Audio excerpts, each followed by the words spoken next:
नमस्कार साथियों, मैं योगेश कुमावत मैराथन क्लासेस जयपुर में आपका हार्दिक स्वागत करता हूं। दोस्तों, आज आपके लिए सुबह सुबह एक बड़ी खुशखबरी लेके आया हूं, जो केंद्रीय विद्यालय संगठन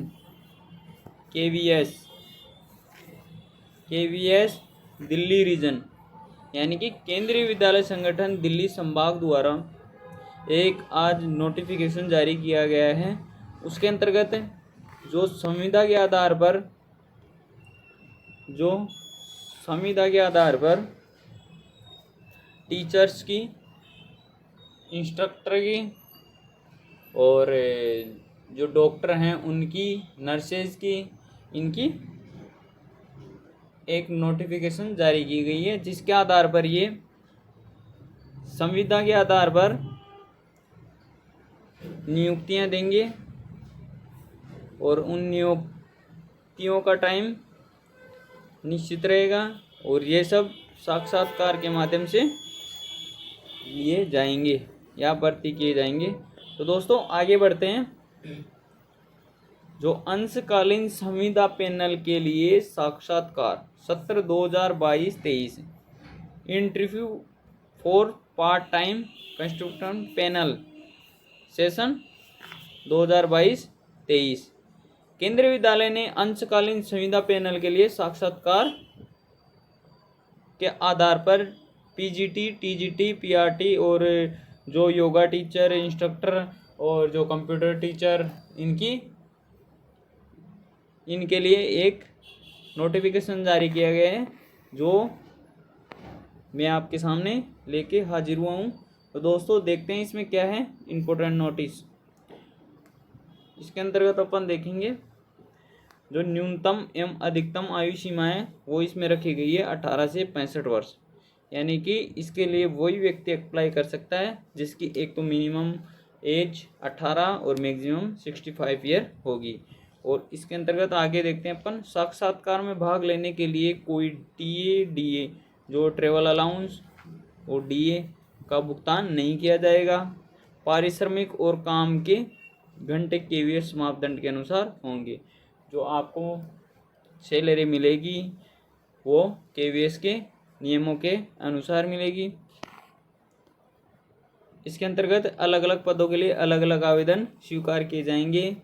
कहने का मतलब ये है कि एक व्यक्ति अलग अलग पदों के लिए अप्लाई कर सकता है। इसके अंतर्गत जैसे मान लो कोई आदमी पीजी किया हुआ है कोई आदमी, तो वह टीजीटी, पीआरटी और साथ में पीजीटी, ये तीनों के फॉर्म अप्लाई कर सकता है।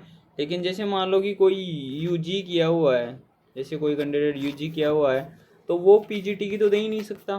तो इसके अंतर्गत इन्होंने बताया है कि अलग अलग पदों के लिए अलग अलग आवेदन स्वीकार किए जाएंगे। हिंदी और अंग्रेजी माध्यम में पढ़ाने की दक्षता आवश्यक है, यानी हिंदी और अंग्रेजी माध्यम में पढ़ाने की जो दक्षता है वो आवश्यक है। और इसमें एक और पॉइंट दिया गया है कि कंप्यूटर का ज्ञान अवांछित है या वांछित है। कंप्यूटर का ज्ञान वांछित है, यानी कि जो कैंडिडेट अप्लाई करेगा उसको कंप्यूटर का ज्ञान तो होना ही चाहिए, यानी कि ये एक तरह से कंपलसरी माना गया है, यानी कि कंप्यूटर का ज्ञान कंपलसरी है।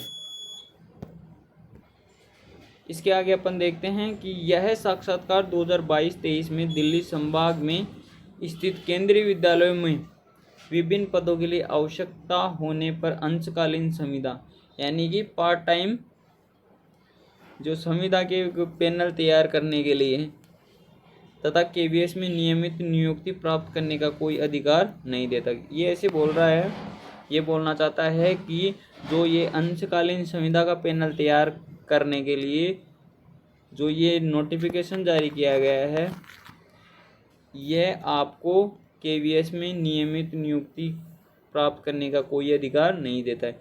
यानी आपकी जो, जैसे मान लो आपने पीजीटी का टीचर वहाँ पे बन गए, तो आप ये दावा नहीं कर सकते कि आप नियमित नियुक्ति प्राप्त कर लेंगे केवीएस में, क्योंकि यह संविदा के आधार पर है। आपको आपकी जैसे पढ़ाई से आप जो पढ़ाओगे उससे अगर इनको संतुष्टि मिलती है तो वो आपको रख लेंगे। अगर संतुष्टि नहीं मिलती है तो जितने दिन आपने पढ़ाई करवाई है उतने दिन का आपको पारिश्रमिक दिया जाएगा।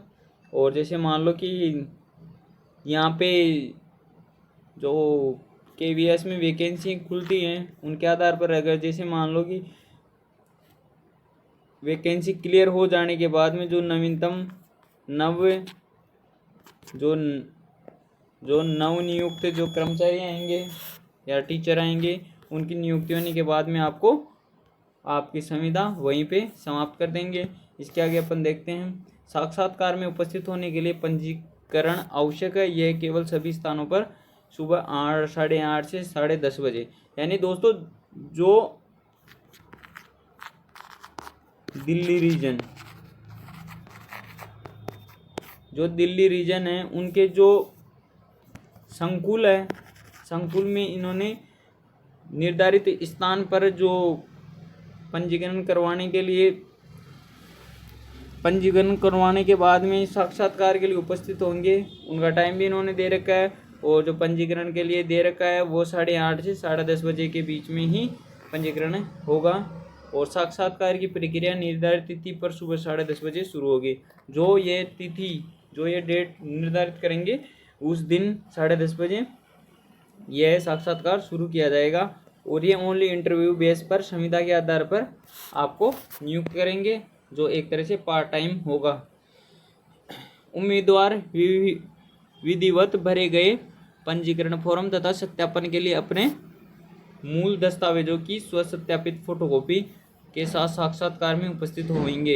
यानी कि आपकी जो क्वालिफिकेशन है एक तो वो और उनकी जेरोक्स फोटोकॉपी, यानी कि उनकी फोटोकॉपी लेके, यानी एक तो ओरिजिनल लेके जानी है, एक फोटोकॉपी लेके जानी है। और फोटोकॉपी वो होनी चाहिए जो सेल्फ अटेस्टेड हो। और जो आप फॉर्म भरोगे एक वो फॉर्म लेके जाना है अगर कोई भरता है तो। इसमें नियम टर्म एंड कंडीशन दे रखा है। इसमें बताया गया है जैसे केंद्रीय विद्यालय संगठन दिल्ली संभाग स्नातकोत्तर प्रशिक्षित स्नातक एवं प्राथमिक शिक्षकों हेतु संविदा पर नियुक्ति हेतु आवेदन आमंत्रित करता है। साथ ही संविदा पर डॉक्टर, नर्से, काउंसलर, कोच और कला शिल्प प्रशिक्षक, विशेष शिक्षक, कंप्यूटर प्रशिक्षक और संगीत प्रशिक्षक के पदों पर भी आवेदन आमंत्रित किए जा रहे हैं। जो इसमें नियम और शर्तें बता रखा है वह है, किसी भी पद पर आवेदन करने वाले आवेदक द्वारा कोविड-19 टीकाकरण अवश्य। यानी कि जो कोविड टीकाकरण है वो एक तो इन्होंने कंपलसरी रखा है कि जो भी कैंडिडेट इसमें आवेदन करता है वह कोविड-19 टीकाकरण अवश्य लगवाकर या उनका कोविड टीकाकरण हुआ हो। और इसके बाद में संविदा पर आयोजित होने वाले साक्षात्कार संकुल स्तर पर किए जाएंगे। और दिल्ली संभाग में कुल 7 संकुल है। 7 संकुल यानी कि जो साक्षात्कार आयोजन किए जाएंगे वह 7 संकुल पर आयोजित किए जाएंगे जो दिल्ली संभाग में ही आते हैं। इसके बाद अपन देखते हैं कि आवेदन करने वाले अभ्यर्थियों की शैक्षणिक अर्हता केंद्रीय विद्यालय संगठन के मापदंडों के अनुसार होगी। यानी जो भी केंद्रीय विद्यालय जो भी KVS में वैकेंसी खुलती है उस जो KVS में जो योग्यता मांगता है यानी जो क्वालिफिकेशन इसमें KVS में मांगता है उसी के अनुसार होनी चाहिए कि PGT टीचर के लिए PG होना अनिवार्य है, उसके साथ में BEd भी होना अनिवार्य है। ये सब कुछ इसमें दे रखा है। आगे देखते हैं, न्यूनतम एवं अधिकतम आयु 18 से 65 वर्ष होनी चाहिए। यानी कि जो मिनिमम और मैक्सिमम जो एज है वह 18 से 65 वर्ष निर्धारित की गई है। आगे देखते हैं, शैक्षिक योग्यता एवं अनुभव प्रमाण पत्र की स्वसत्यापित फोटोकॉपी आवेदन पत्र के साथ में जमा होनी चाहिए।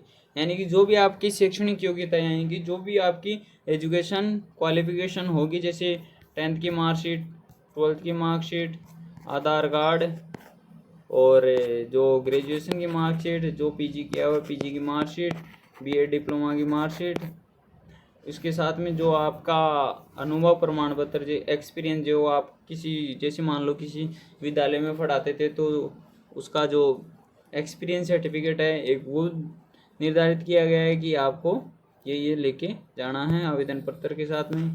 मूल दस्तावेज साक्षात्कार के समय सत्यापन के लिए लाए जाने चाहिए। जो ओरिजिनल, यानी फोटोकॉपी तो लेके जानी है, एक ओरिजिनल भी आपको लेके जाने हैं साथ में। आगे देखते हैं दोस्तों, संविदा शिक्षकों की सेवाएं नियमित शिक्षक की नियुक्ति होने तक या शैक्षणिक सत्र की समाप्ति जो भी पहले हो तक ली जाएगी। यानी दोस्तों कुल मिला के बात ये है, जब तक, यानी कि जब तक जितनी वैकेंसी खाली है उस जगह किसी टीचर की, यानी कि जो जगह, जैसे मान लो कि ज्योग्राफी है, ज्योग्राफी का पद खाली है और केवीएस ने नोटिफिकेशन निकाल के एग्ज़ाम कंडक्ट करवा के यहाँ पर नियुक्ति दे दी गई है, वहाँ तक आपकी यहीं पर नियुक्ति रहेगी। और जो भी पहले हो, यानी कि एक तो शैक्षणिक सत्र, जैसे मान लो शैक्षणिक सत्र 2022-23 चल रहा है, एक तो ये समाप्ति के बाद में अगर कोई टीचर आ जाता है तो आपको वहाँ से हटा दिया जाएगा। और जैसे मान लो कि वो टीचर नहीं आता है और आपका जो पढ़ाने का तरीका है वो भी उनको अच्छा लगता है और आपका प्रदर्शन है वो आप उनको संतोषजनक, यानी कि वो अच्छा लगता है, तो आपको वो वहाँ रख लेंगे तब तक रखेंगे जब तक कि कोई नए शिक्षक की नियुक्ति नहीं हो जाती। स्कूल का समय हर स्कूल में अलग अलग हो सकता है, यानी कि स्कूल का समय निर्धारित नहीं किया गया है कि हर संकुल में स्कूल का समय अलग अलग हो सकता है, जैसे किसी का 7 बजे, किसी का 8 बजे, ऐसे हो सकता है। आगे देखते हैं अपन, उम्मीदवारों को कंप्यूटर पर काम करने का ज्ञान होना चाहिए। केवीएस विद्यालय द्वारा प्रदान किए गए प्लेटफॉर्म जैसे Google classroom, Google Meet, classroom live आदि उपयोग के लिए हाइब्रिड मोड पर पढ़ाने में सक्षम होना चाहिए। यानी कि ऑनलाइन प्लेटफॉर्म पे जो एजुकेशन चल रही है वर्तमान में, वैसे पढ़ाने का अनुभव होना चाहिए। आगे देखते हैं, ड्रेस कोड प्रत्येक शिक्षक सुनिश्चित करे उसका पहनावा साफ सुथरा, जो नॉर्मली हर टीचर के सामने ये टर्म एंड कंडीशन रखी जाती है और उसको जो बच्चों को फेस करेगा तो उसका ड्रेस कोड अच्छा होना चाहिए, साफ सुथरे कपड़े होने चाहिए और सम्मानजनक उनका बर्ताव होना चाहिए। इसके बाद में अपन देखते हैं, संविदा शिक्षक कर्मचारियों को उनके द्वारा चयनित शिक्षा यानी संकुल विद्यालय के अधीन विद्यालयों के अलावा भी किसी अन्य संकुल के विद्यालयों में अंशकालीन संविदा आधारित नियुक्ति दी जा सकती है। जैसे मान लो कि जैसे शिक्षा संकुल जो दिल्ली रीजन में आता है संकुल, उसमें जैसे मान लो कि पहले आपको मेन दिल्ली में दे रखा था, फिर दूसरी जगह ट्रांसफ़र करके गुड़गांव कर दिया था, आप इसका ऑब्जेक्शन नहीं कर सकते, तो आपको गुड़गांव भी ट्रांसफ़र किया जा सकता है या अंशकालीन के लिए वहाँ पे आपको भेजा जा सकता है। इसके बाद देख सकते हैं आपको पेमेंट का भुगतान या पारिश्रमिक का भुगतान कैसे किया जाएगा। यानी देखते हैं अपन, संविदा शिक्षकों को मासिक आधार पर समेकित भुगतान निम्न दरों के अनुसार किया जाएगा। यानी कि सबके लिए अलग अलग दे रखा है, जो मंथली आपको कितने पेमेंट मिलेगा वो देखते हैं अपन। जो पीजीटी टीचर रहेंगे, पोस्ट ग्रेजुएट, पीजीटी का मतलब पोस्ट ग्रेजुएट टीचर, और इसमें इसके अंतर्गत आप कोई से भी, जैसे केमिस्ट्री पढ़ाओ, मैथमेटिक्स पढ़ाओ या ज्योग्राफी पढ़ाओ या फिलोसफी पढ़ाओ, आपके लिए 27,500 रुपये पर मंथ दिया जाएगा। और इसमें डीए के लिए कुछ नहीं बोल रखा और टीए के लिए भी कुछ नहीं बोल रखा। इसके बाद आता है टीजीटी जो ट्रेनेड ग्रेजुएट टीचर होते हैं, टीजीटी जो यूजी किए हुए रहते हैं और ये पीजी वाले रहते हैं, तो इसमें 26,250 रुपये निर्धारित किए गए हैं। पीआरटी जो प्राइमरी टीचर होते हैं उनके लिए 21,250 रुपये निर्धारित किए गए हैं। इसके आगे अपन देखते हैं जो कंप्यूटर इंस्ट्रक्टर यानी कंप्यूटर अनुदेशक हैं, वो जो 6 से 10th क्लास तक के हैं उनके लिए 26,250 एवं जो 3rd से 5th क्लास में हैं उनके लिए 21,250 रुपये निर्धारित किए गए। जो स्पोर्ट्स कोच हैं प्राइमरी क्लास के लिए उनके लिए 21,250 और जो सीनियर सेकेंडरी क्लास के लिए उनका 26,250 रुपये निर्धारित किए गए। आर्ट और क्राफ्ट इंस्ट्रक्टर के लिए 21,250 प्राइमरी के लिए और सीनियर सेकेंडरी के लिए 26,250 जो सेम सा चल रहा है। Special education 21,250, counsellor 26,250, music coach 21,250, TGT P&HE इसके लिए 26,250 और टीजीटी वेट के लिए 26,250, टीजीटी योगा के लिए 26,250, लाइब्रेरियन के लिए भी 26,250। और ये जो डॉक्टर हैं इनको मात्र 2 घंटे की सेवा रहेगी और एक दिन के 1,000 रुपये इनको दिया जाएगा। नर्स के लिए एक दिन का 750 रुपये दिया जाएगा। और नर्स का तो ये है कि जब तक स्कूल खुलेगा, जैसे मान लो स्कूल का टाइम है 8 बजे से 2 बजे तक, तो इनको आधा घंटा पहले और आधा घंटे बाद में जाने की अनुमति रहेगी। जैसे 8 बजे स्कूल है खुलता है तो इनको 7:30 बजे आना पड़ेगा और ये जो 2 बजे स्कूल बंद होता है तो इनको 2:30 बजे इनको जाना पड़ेगा। इसके बाद में संविदा के आधार पर नियुक्त शिक्षकों को नियमित आधार पर नियुक्ति का कोई दावा या अधिकार नहीं होगा, न ही केंद्रीय विद्यालय के शिक्षक के संवर्ग में शामिल होंगे। विद्यालय में रिक्ति होने पर भी उम्मीदवार नियुक्ति के लिए किसी प्रकार का दावा नहीं कर सकते। नियुक्ति पूर्णतः आवश्यकता आधारित होगी, यानी कि जब तक वहाँ पे टीचर नहीं आता तब तक ये संविदा पे रखेंगे, टीचर आते ही आपको निकाल देंगे। संविदा के आधार पर नियुक्त शिक्षक अवकाश वेतन के हकदार नहीं होंगे और शरतकालीन शीतकालीन अवकाश के दौरान भुगतान की गणना KVS नियमों के आधार पर, यानी जो शीतकालीन एवं शरतकालीन जो अवकाश रहते हैं उनकी गणना KVS नियमों के आधार पर की जाएगी कि आपको भुगतान कितने रुपए करना है। और अवकाश वेतन यानी कि जो आप छुट्टी लेंगे उसके पैसे आपको नहीं मिलेंगे। कार्य दिवस पर अनुपस्थित रहने पर शिक्षक वेतन के हकदार नहीं होंगे।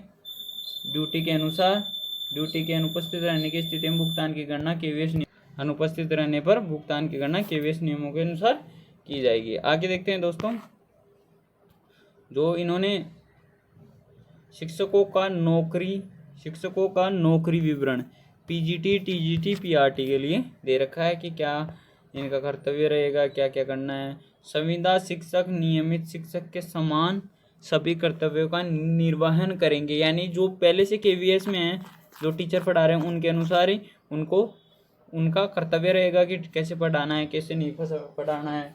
यानी जो रेस्पॉन्सिबिलिटी परमानेंट टीचर की रहेगी वही संविदा के आधार पर नियुक्त किए गए टीचरों की होगी। उनके नौकरी में KVS और CBSE मानकों के अनुसार उनके विषय का शिक्षण होगा, यानी कि KVS और CBSE में जिस तरह से पढ़ाई होती है, जिस पेज पर पढ़ाई होती है उसके अनुसार पढ़ाई करवाई जाएगी। कक्षा और गृह कार्य, परीक्षा पत्र, परियोजना कार्य आदि का समय पर जांच कार्य और परीक्षा विभाग द्वारा दिए गए विभिन्न परीक्षणों और परीक्षाओं के लिए प्रश्न पत्र निर्माण करना, पाठ्य योजना तैयार करना, छात्रों की सहगामी गतिविधियों के लिए जो नॉर्मली टीचर की रेस्पॉन्सिबिलिटी होती है उसके अनुसार इसमें होगी। बाकी नर्स और डॉक्टर की अपन बात करें तो डॉक्टरों से सभी कार्य दिवस में 2 घंटे की सेवा देने की अपेक्षा की जाती है, यानी 2 घंटे डॉक्टर को 2 घंटे तो सेवा देनी ही पड़ेगी। नर्स की सेवा आधा घंटा पहले और आधा घंटा बाद में तक मान्य कुल कार्य अवधि 7 घंटे की होगी। यानी जो नर्स के लिए है वो टाइम फिक्स किया गया है कि 7 घंटे तो आपकी अवधि रहेगी और आधा घंटा पहले आधा घंटा बाद में तक रहेगी। डॉक्टर के लिए जो पारिश्रमिक दिया जाएगा यानी कि जो भुगतान किया जाएगा वह 1,000 रुपये प्रति कार्य दिवस 2 घंटे के लिए और नर्स के लिए 750 रुपये प्रति दिन के लिए। छुट्टी और अवकाश के दौरान स्कूल बंद रहते हैं तो सभी कार्य दिवसों में डॉक्टर नर्स छात्रों के लिए उपलब्ध रहेंगे। डॉक्टर और नर्स साल में 2 बार छात्रों का मेडिकल चेकअप करेंगे, आपात स्थिति में उपलब्ध रहेंगे। इसके आगे देखते हैं जो भी टेस्ट होता है, जैसे मोटापा, कुपोषण, संचारी रोग, किशोर संबंधी समस्याएं, स्वास्थ्य, स्वच्छता आदि सभी पर सभा और कक्षाओं में जागरूकता कार्यक्रम चलाए जाएंगे। ये काउंसलर की दे रखी है। काउंसलर को क्या करना है? काउंसलर छात्रों के मानसिक स्वास्थ्य का ध्यान रखेगा, जीवन कौशल और जो छात्रों के व्यवहार के पैटर्न को संबोधित करेंगे और स्कूल अनुशासन में योगदान रहेंगे। बाकी जो डिटेल दे रखी है वो देखो, इसमें कला और शिल्प के प्रशिक्षक कोच और कंप्यूटर प्रशिक्षक की नौकरी, जो क्या करना है क्या नहीं आता है इनमें ये दे रखा है, वो आप देख ही लेंगे। इसके बाद अपन देखते हैं जो साक्षात्कार स्थल है वो कहाँ कहाँ है। केंद्रीय विद्यालय AGCR दिल्ली, एक तो ये है। मोबाइल नंबर दे रखे हैं इन्होंने, बाकायदा आप मोबाइल नंबर पे कांटेक्ट कर सकते हैं। केंद्रीय विद्यालय TP ब्लॉक पीतमपुरा दिल्ली, ये दूसरा है। तीसरा है केंद्रीय विद्यालय विकासपुरी गांव हस्तसाल उत्तम नगर नई दिल्ली, इसका भी दे रखा है। चौथे की बात करें अपन तो केंद्रीय विद्यालय गोल मार्केट RLM हॉस्पिटल उद्यान मार्ग नई दिल्ली। पांचवा दे रखा है Kendriya Vidyalaya number 2A colony Gurgaon road NH number SP at Delhi Cantt. छठा दे रखा है केंद्रीय विद्यालय सेक्टर 5 द्वारका नई दिल्ली। सातवां दे रखा है केंद्रीय विद्यालय सेक्टर रोहिणी का दे रखा है। ये 7 हो गए, ये इंग्लिश में दे रखा है। इसके बाद में संकुल में स्थित विद्यालय, जो दिल्ली में जो संकुल है, दिल्ली संभाग में जो संकुल है उनमें किस संकुल में कितने कितने विद्यालय उसकी डिटेल इसमें दे रखी है, जिसमें अपन देख सकते हैं। पहले संकुल में 6 विद्यालय हैं, दूसरे में अपन बात करें तो 5 हैं, और तीसरे में 7 है, चौथे में 7 है, पाँचवें में 7 है, छठे में 7 है और सातवें में 7 है। यानी कि टोटल 7 और 7 14, 7 21, 28, 35 और 40, टोटल 40 स्कूलों में आपकी नियुक्ति कहीं पे भी की जा सकती है। आवश्यक योग्यता PGT के लिए 2 year integrated post graduate MSc of regional college of education NCERT, master degree from a recognised university with in less than 50% mark aggregate in the following subject. यानी कि जो आपने PG कर रखी है वह 50% मार्क्स के साथ पास होना चाहिए। इसके अंतर्गत जो पोस्टें निर्धारित की गई, PGT इंग्लिश के लिए, PGT हिंदी के लिए, PGT physics, chemistry, economics, commerce, PGT math, bio, history, geography, sociology, political science, food and production and tourism. इसके अंतर्गत दे रखा है B.Ed और equivalent degree from recognised university, यानी B.Ed अनिवार्य है। Proficiency in teacher in the Hindi और इंग्लिश, यानी कि हिंदी और इंग्लिश में पढ़ाने का ज्ञान होना चाहिए। Describe qualification, describable knowledge of computer application. आगे देखते हैं दोस्तों। अब देखते हैं दोस्तों जो PGT कंप्यूटर साइंस के लिए जो क्वालिफिकेशन निर्धारित की गई है वो है at least 50% marks of the aggregate in any of the following. जो आपको नीचे जो पॉइंट दे रखे हैं उसमें मिनिमम यानी कम से कम 50% मार्क के साथ में होना चाहिए। B bachelor of engineering, bachelor of technology, computer science and IT, यानी आपको कंप्यूटर साइंस में इंजीनियरिंग या फिर B.Tech क्या होना चाहिए, computer science and information technology में। From a recognised university of the equivalent degree from the diploma from an institute university recognised by the government of India. ये तो हो गया PGT कंप्यूटर साइंस के लिए। या फिर BE B.Tech any stream and post graduate diploma in computer science recognised university, यानी या डिप्लोमा होना चाहिए या MSc होना चाहिए कंप्यूटर साइंस में, या BSc कंप्यूटर साइंस में, या फिर post graduate diploma in computer science and post graduate degree in any subject from the recognised university. इसके बाद में जो B लेवल का कोर्स आता है DOEACC and the post graduation degree in any subject C level course, ये इसमें आ गया। इसके बाद में PGT बायोटेक्नोलॉजी मिनिमम 50% के साथ में master degree in biotechnology, microbiology, life science and the bio science, biochemistry, Hindi और इंग्लिश टीचिंग का ज्ञान होना चाहिए।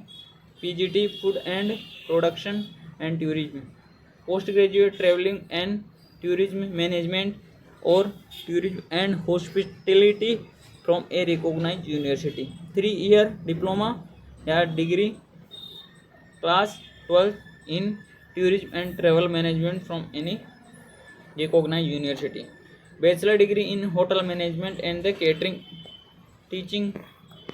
इसके बाद में जो नीचे दे रखी है वो दे रखी है, इसमें 3 ईयर टीचिंग का एक्सपीरियंस होना चाहिए या। इसके बाद हम अपन देखते हैं TGT में 4 year integrated course of the regional college of education of NCERT in the subject with at least 50% mark, यानी 50% मार्क्स के साथ में 4 ईयर का इंटीग्रेटेड डिग्री कोर्स किया हुआ होना चाहिए, या bachelor degree for 50% marks in the subject combination of the subject and in aggregate the elective subject language. इसके बाद में ये दे रखा है TGT के लिए इंग्लिश, यानी कि एक सब्जेक्ट इंग्लिश होना चाहिए। जो अपने ग्रेजुएशन में 3 सब्जेक्ट ऑप्शनल आती हैं उसमें से एक सब्जेक्ट इंग्लिश होना चाहिए, या एक सब्जेक्ट हिंदी वाला भर सकता है। TGT के जो SS वाला भर सकता है, जिसमें minimum 2 history, geography, economics, political, इनमें से 2 सब्जेक्ट तो होनी ही चाहिए। TGT साइंस में बॉटनी, जूलॉजी एवं केमिस्ट्री, TGT संस्कृत में दे रखा है, TGT मैथ में दे रखा है। इसके बाद में इसमें दे रखा है BEd डिग्री अनिवार्य है, पास सेंटर CTET पास किया हुआ होना चाहिए, कंप्यूटर का नॉलेज होना चाहिए। इसके बाद में लाइब्रेरियन का दे रखा है, लाइब्रेरियन का कोर्स होना चाहिए, और इलेक्ट्रॉनिक्स वाला दे रखा है, इसमें इलेक्ट्रॉनिक गैजेट्स वाला, वो भी इसमें हायर सेकेंडरी में डिप्लोमा होना चाहिए। इसके बाद में TGT PhD physical education and equivalent. इसके बाद में अपन देखते हैं इसमें जनरल डिटेल दे रखा है TGT और PGT के लिए कि SST में 50% मार्क, और बाकी इसमें दे रखा है TGT मैथ के लिए मैथ होनी चाहिए, और साइंस के लिए बॉटनी, जूलॉजी, केमिस्ट्री होनी चाहिए। इसके बाद में PRT के लिए जो प्राइमरी टीचर है उसके लिए सीनियर सेकेंडरी होनी चाहिए, 50% मार्क चाहिए, 2 ईयर डिप्लोमा इन जो अपन एलिमेंट्री एजुकेशन का डिप्लोमा बोलते हैं, जिसमें डिप्लोमा 2 ईयर का भी आता है, जिसमें स्पेशल बीएड बोलते हैं, या स्पेशल एजुकेशन के अंतर्गत आता है। इसके बाद में CTET क्लियर होनी चाहिए। आगे देखते हैं अपन, कंप्यूटर का ज्ञान होना चाहिए। म्यूजिक कोच के लिए सीनियर सेकेंडरी 50% के साथ पास होना चाहिए, एवं बैचलर डिग्री होनी चाहिए म्यूजिक में। इसके बाद हम अपन देखते हैं कंप्यूटर इंस्ट्रक्टर के लिए 50% BE BTech, ये अपन ने पहले देख रखा है। इसके बाद में आगे देखेंगे अपन आगे क्या दे रखा है। अदर पोस्टों में स्पोर्ट्स कोच डिप्लोमा होना चाहिए, BPEd का। योगा टीचर के लिए ग्रेजुएशन होनी चाहिए, 1 ईयर ट्रेनिंग होनी चाहिए योगा में। काउंसलिंग में BA BSc with certificate in diploma in the counseling from the recognized college and university, minimum 1 year experience, working knowledge। इसके बाद में अपन देखते हैं डॉक्टर के लिए मिनिमम में MBBS होना चाहिए, और नर्स के लिए 3 year diploma in general nursing and midwifery, BSc nursing. इसके बाद में आर्ट एंड क्राफ्ट में 5 year recognise diploma drawing painting में। ये इसमें फॉर्म दे रखा है अंशकालीन संविदा आधार पर 2022-23 के लिए। इसमें कौन से पद के लिए आपका आवेदन करना है वो इसमें डाले आप।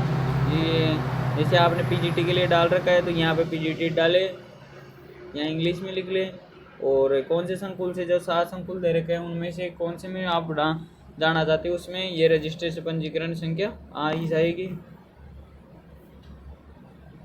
ये ये दे रखा है साक्षात्कार स्थल, आप साक्षात्कार कहाँ करवाना चाहते हो, इसका एड्रेस दे रखा है। आवेदक का नाम यहाँ करना है आपको, पूरा नाम, पिता का नाम, जो आपकी DOB है वो। इसके बाद में ये डाक का पता जिसमें ये जो पोस्टल एड्रेस आ जाएगा इसमें, यहाँ नवीनतम फोटो होनी चाहिए। इसके बाद में आपके मोबाइल नंबर, ईमेल ID ये सब दे रखा है। इसमें नीचे आपको क्वालिफिकेशन क्या क्या है वो आपको फिल कर देनी है, और इसमें डिप्लोमा आ जाएगा। नीचे वाले में ये अनुभव प्रमाण पत्र आ जाएगा, और आपको वरीयता क्रम के अनुसार कौन सा संकुल आपको चाहिए वो इसमें दे रखा है, और आपकी जो डिटेल है वो दे रखी है इसमें कि आपको क्या क्या करना है। तो दोस्तों ये थी आज की एक बड़ी न्यूज, जो केंद्रीय विद्यालय में संविदा के आधार पर साक्षात्कार के बेस पे आपको केंद्रीय विद्यालय में अप्लाई करने का मौका मिल रहा है। तो आप इसमें अगर इंटरेस्टेड है तो आप भरें, और चैनल पर नए हो तो सब्सक्राइब करें और लाइक करें। आपको अच्छी लगी हो तो कमेंट करें। धन्यवाद दोस्तों, मिलते हैं अगले वीडियो में। धन्यवाद।